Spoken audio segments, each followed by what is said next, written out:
The Lord said to Moses, "Speak to Aaron and his sons, and to all the Israelites, and say to them, This is what the Lord has commanded.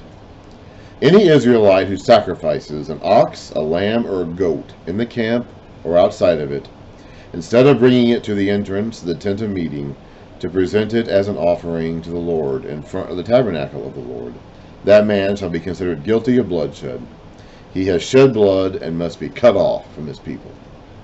This is so the Israelites will bring to the Lord the sacrifices they are now making in the open fields.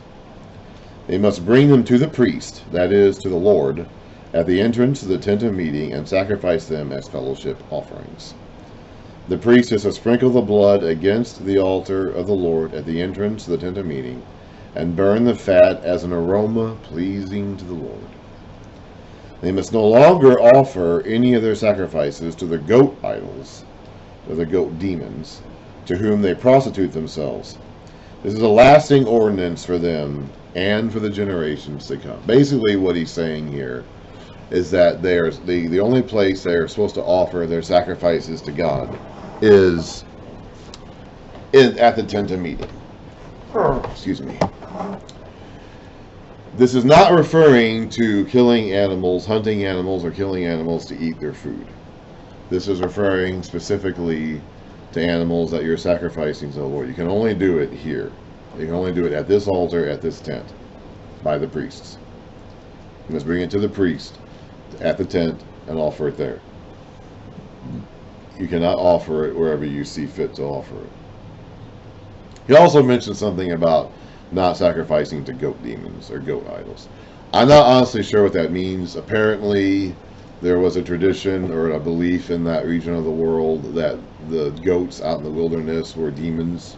I don't know if they really were or not, but they believed it apparently. Goat idol. And we have an idea of Satan being a goat. I mean, even to this day, there's the idea that Satan appears as a goat. The Pan. If you ever heard the European legend of the Pan, like a little goat, or the satyr, like a little goat demon sort of thing. Even to this day, back I think in the 80s, one of the early Tom Cruise movies was a movie called Legend, I think it was, and there was a picture of the devil or whatever he was called in that movie, and he was red and looked like a devil, but he also had like goat features. So the idea of Satan being a goat or devil demons being a goat has somehow become common, even in our culture. So apparently, in this region of the world, either they worship goat idols, or they had some tradition in their background that the goats out in the wilderness were demons in disguise or whatever. I'm not really sure. But the main teaching here in this section is that their sacrifices are only to be offered bring them to the priest at the altar at the tent of meeting, and not just wherever you want, however you want.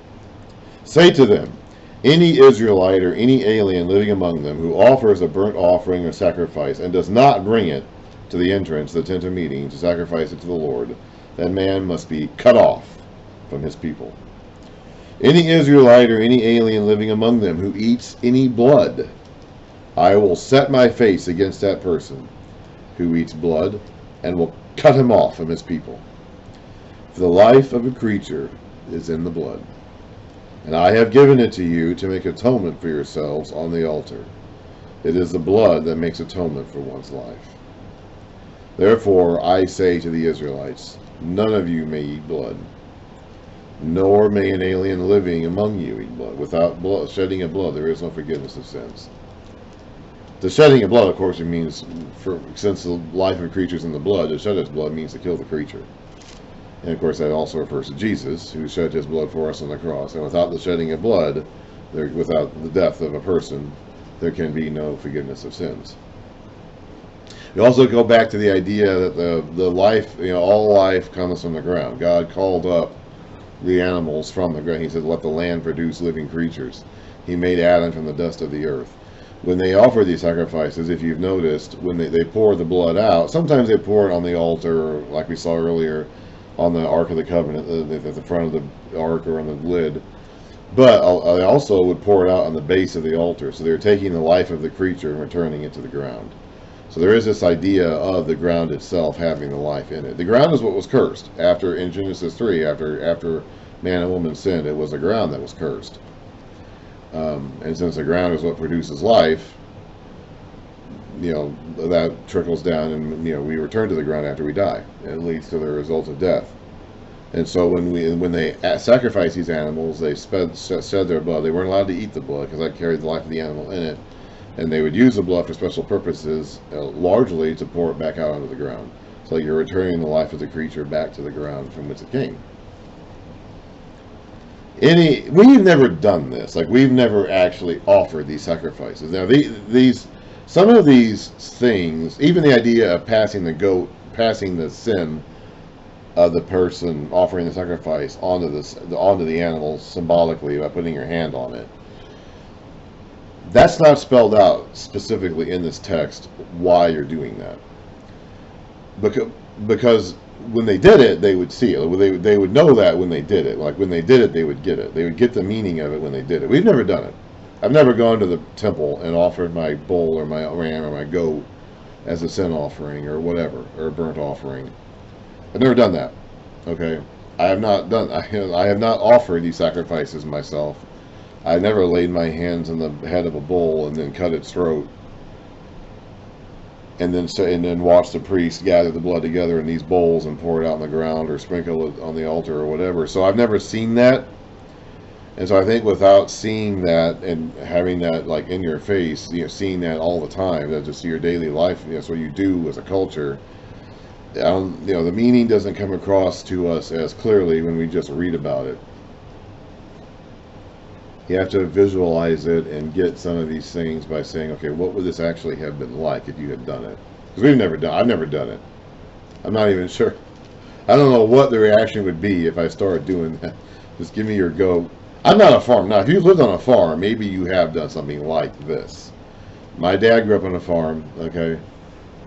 I'm not sure how many animals they had there. If you grew up around livestock and had to kill them for whatever the reason, I doubt anybody growing up around livestock today ever sacrificed them for their sins. Okay? I doubt even then you've ever done anything quite like this, but you would have had, I'm sure, more experience with the, regular killing of animals, whatever the reason. But again, even then, I doubt very much that anybody who has been raised around livestock in today's culture would have sacrificed their goats and burned their entrails up on an altar, fumigating them to God. Even then, I doubt anybody has that actual experience. Any Israelite or any alien living among you who hunts any animal or bird that may be eaten must drain out the blood and cover it with earth. So again, you're returning the blood to the ground. This is my big fat lazy cat right here.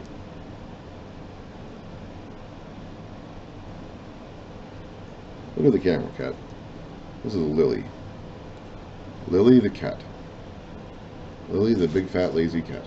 She probably wants food. The only thing Lily ever wants is food. That's it. That's the only thing Lily ever thinks about is food.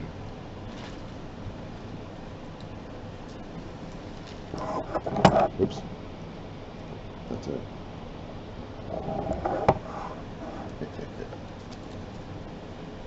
Because the life of every creature is its blood.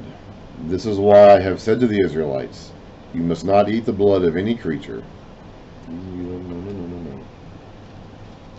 Because the life of every creature is its blood. Anyone who eats it must be cut off.